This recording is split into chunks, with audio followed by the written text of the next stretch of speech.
যারা প্রবাসে আসতে চান তাদের জন্য দু চারটা কথা বলবো ভাই। প্রবাসে যাওয়ার জন্য অনেকেরই মন চায়, অনেকেরই আশা থাকে, কিন্তু প্রবাস জীবনটা অনেক কষ্টের। আমরা প্রবাসে আছি তাই আমরা বুঝি যে কত কষ্ট।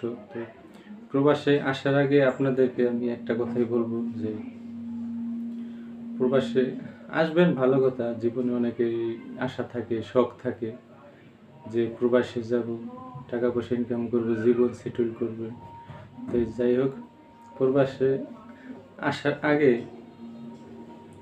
আপনারা অন্তত কয়েকটা জিনিস শিক্ষণীয় বিষয় আছে। যেমন আপনি কাজ ফ্যাক্টরিতে করবেন, যে নিজেরটা নিজে করবেন বা আরেকজনের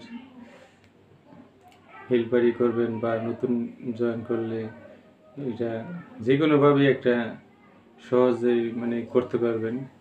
তাই কিন্তু বাসার বাড়িতে যে একটা কাজ থাকে, যে রান্না বান্নার যে একটা বিষয় থাকে, এগুলা মনে করেন যে ওইখানে তো কেউ মা বোন স্ত্রী কেউ থাকে না, ওইখানে নিজেরটা নিজেরই রান্না বান্না করতে হয়। তাই ওইখানে মনে করেন যে এই রান্নার কাজগুলি আপনারা অন্তত একটু ভালোভাবে এটা প্রশিক্ষণ দিয়ে যাবেন, শিখে আসবেন। যদি এটা আপনি না পারেন তাহলে আপনার যে যার সাথে খাওয়া দাওয়া করবেন, থাকবেন, পার্টনার হিসেবে থাকবেন, তার সাথে সম্পর্ক নষ্ট হয়ে যাবে, তার সাথে ঝগড়া লাগবে। আমরা অনেক দেখেছি এরকম, যে অনেকে রান্না বান্না জানে না, বিদেশে আসে, আসার পরে অনেক সমস্যা হয় তাদের। কে রান্না বান্না করে খাওয়াবে? প্রতিদিন তো আর সহযোগী যারা থাকে তারা একটা হিংসা করে যে প্রতিদিন কেউ রান্না করে খাওয়ায় না, ঠিক আছে?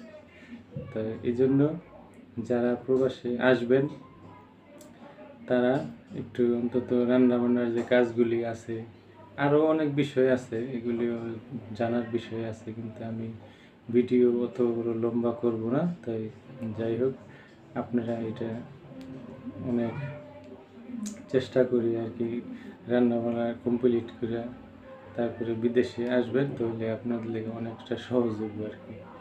আপনারা কেউ আপনার অবহেলা করতে পারবো না। আপনারা যদি রান্না বান্না না জানেন তাহলে আপনার খাওয়া দাওয়া চলাফেরা অনেকটা বিঘ্ন ঘটবে, সমস্যা হবে।